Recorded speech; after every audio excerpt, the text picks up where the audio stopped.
苦楚之战第7章，辗转据四川。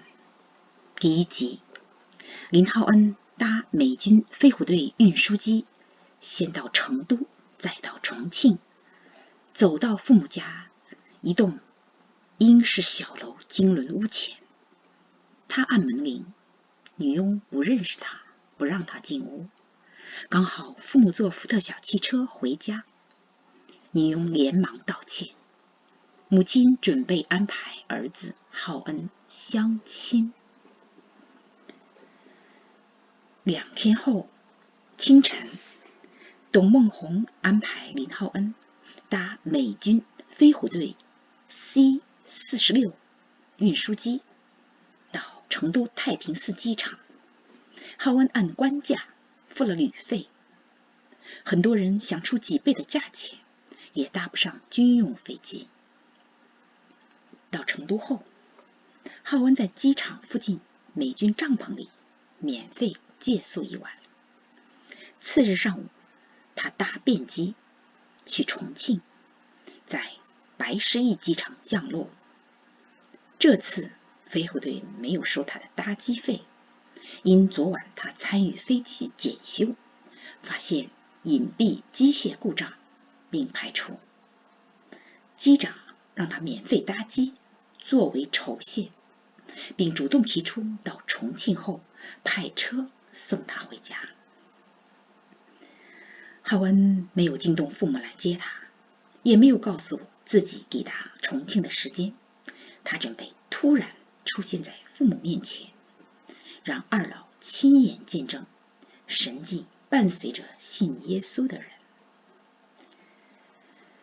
陪都重庆被2条水系围绕，北面是嘉陵江，南面是长江。嘉陵江其实是长江上游的支脉，因流经陕西凤县嘉陵谷而得嘉陵江之名。嘉陵江在重庆东北角朝天门沙嘴码头与长江融合，重庆简称渝，因重庆古称渝州，嘉陵江就称渝水。重庆名山城以及依山而建之城，又名雾都，因时常山雾弥漫。重庆的山与雾是空袭，不易找准目标。浩恩父母的家在重庆长江南岸一座掩映山林的维多利亚风格英式小楼，2层，楼顶露台，可眺望嘉陵江，俯瞰长江。这栋楼是20世纪初重庆聚光钱庄老板的儿子，英国留学归国的银行家杜金伦营建的萧夏别墅，名金伦屋。民国25年，也就是1936年，杜家财力渐弱。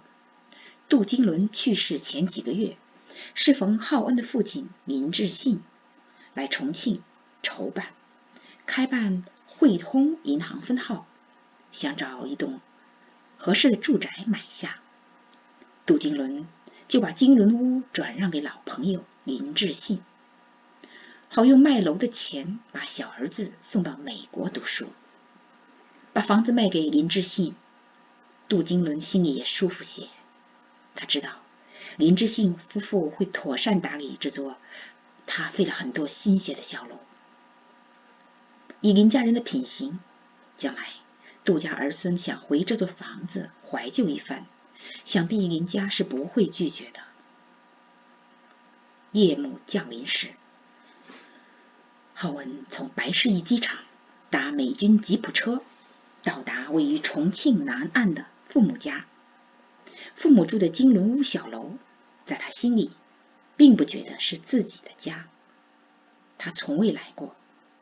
他感觉金伦屋只是父母的暂时栖身地，他记忆里的家是在上海那个度过童年无忧无虑时光的林密园。邻里园里有一座小假山和一座70厘米宽、140厘米长的独木桥。独木桥连着2块青石节，桥下有深到脚脖的小溪。园子里有银杏树和蔷薇花，蝴蝶扑在花上，鸟在树上做窝。浩恩常与妹妹穆恩和几位亲友家的孩子在园子里玩捉迷藏，儿时与小伙伴在园中争夺玩具时的哭泣和打闹的嬉戏，至今记忆犹新。浩恩下车，提着皮箱，一步步走到黄桷树遮蔽下咖啡奶白色相间的英式小楼前。只见白色大门上赫然漆着前主人手书颜体金轮屋3个黑字。他走上台阶，来到门前，按响门铃。开门的是一位陌生中年女佣，她上下打量浩恩片刻，用四川话问浩恩：“您找哪位？”“我找林先生和林太太。”浩恩说。“老爷和太太出去了，还没回来。”女佣答。“我进去等他们吧。”浩恩说。“要不得。”女佣说。“我是林先生和林太太的好朋友，让我进去吧。”浩恩说。“这里老爷太太的好朋友我都见过，怎没见过你？”女佣问。“林先生家有全家福照片吗？看我像不像照片里的人？”浩恩说。女佣仔细端详浩恩的面庞后说：“不像。”浩恩心想，家里的合影最新也是7年前照的，自己眼下一副狼狈憔悴的难民相，和照片里那个刚从美国留学归国、意气风发、潇洒倜傥的洋派公子模样差距千里，难怪女佣觉得不像。汽车马达声由远而近传来，一辆黑色福特小汽车停在金轮屋大门前。一位身穿长衫、气宇轩昂的中老年男人，一位身着旗袍、风姿超然、看上去比浩恩稍微年长的女人从车里出来。浩恩对车里下来的2人喊了一声：“爸妈。”“你这孩子，回家怎么不提前打个招呼？我们好去接你啊。”女人说。她是浩恩的母亲钱思媛。“这孩子真长大了，独立的腰真了不得。”男人说。他是浩恩的父亲林志信。“原来大少爷回来了，我真没用，竟没认出大少爷。”女佣说。“这怪不得你，怨我自己，是我模样变了。”浩恩对女佣说。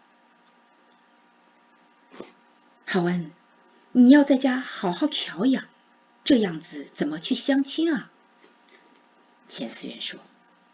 原来他一收到儿子从昆明发来电报说不日将到重庆，就酝酿着安排他相亲的事。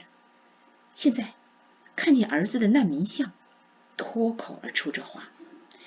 开门的女佣名唤梅嫂，四川巴县人，民国26年，也就是1937年初，四川闹饥荒，他一家人都饿死了，只有他因在杜家帮佣而活下来。林志信买着房子时，杜家正在卖房子，并遣散仆佣。杜金伦向他推荐梅嫂，说梅嫂在杜家金轮屋服侍5年，几乎没有出过差错，干活勤快，厚道可靠。他主要负责看家，屋内外清洁、洗碗洗衣等杂活。林志信认可杜金伦的人品，相信他推荐的人错不了。林志信深知忠诚可靠又勤快的女佣不易碰到。林家在上海的厨子福生随林志信夫妇来渝，只负责买菜做饭。原先干杂活的女佣夫妻俩留在上海，替林家看林密园的房子。浩文刚进屋，母亲钱思源就说：“浩文，快去洗澡，换换衣服。”又对女佣说：“梅嫂，把大少爷的衣服洗干净后，再用开水烫，烫完拿到外面晒。”林志信对儿子浩文说：“你来的正是时候，你弟弟义恩今年从成都陆军军官学校毕业，你能赶上参加他的毕业典礼。”浩文的弟弟义恩，民国29年，也就是1940年，毕业于迁到四川的青岛海军学校。沿海都被日军占领，国民政府海军已无舰艇。义恩又转到成都陆军军官学校受训，今年毕业。你妹夫如今在澳大利亚经商，生意还行。你妹妹穆恩刚生第2个孩子，是女孩，不知你们兄弟俩何时能娶妻生子。钱思源对浩文说。身在重庆，浩文的思绪却回到5年前的淞沪抗战。淞沪之战，国军失利，导致首都南京等长江沿岸城市乡村相继沦陷日军之手。国民政府西迁重庆3年后，民国29年，也就是1940年9月，行政院时任院长兼军事委员会委员长蒋中正发布定都训令，正式以法律形式确定重庆为直辖市和陪都。浩文想到自己并非主动选择要来重庆，5年来皆是被日军一路追赶着逃难，就这么来重庆了。以前他只是从古诗词和书籍里了解重庆，了解四川，知道政府选择重庆为陪都，因间隔峥嵘而崔嵬以辅当官，万夫莫开，蜀道之难难于上青天，侧身希望长自坚。更因重庆南岸海棠溪码头地处川黔公路起点，民国24年6月通车的川黔公路经贵州联通滇缅公路，能获得从缅甸仰光港运来的援华物资，可依托天府之国四川盆地，建起支撑抗战的兵工厂和军需生产线。日军侵入中国，山河沦落日军之手，大小学校并工商巨贾名流随政府机关西迁陪都，短短几年，各路英杰云集四川，八方能人荟萃陪都。陪都重庆原本算不上世界名城，因太平洋战争爆发，美国参战，中国与美国、苏联、英国等国结盟，而使重庆成为世界瞩目的权力中心。国际媒体把重庆与华盛顿、伦敦和莫斯科相提并论。从沦陷区不断撤到重庆，并重庆周围的学校、报社、剧团、银行、工厂、商号，使陪都成为中国文化中心和金融中心。浩文亲眼目睹战争能在短时间内改变万物格局，创造奇迹，创造悲剧的同时也营造喜剧。如今世界瞩目的重庆，60-70年前还默默无闻。当初英国商人沿长江到四川开发市场，第一个入眼的落脚点便是在水中央、码头林立的重庆。清朝光绪16年，也就是1890年，中英签订《烟台条约》续增专条，设重庆为通商口岸。次年，建重庆海关，重庆正式开埠。今天就到这里了，多谢各位收听、收看、订阅。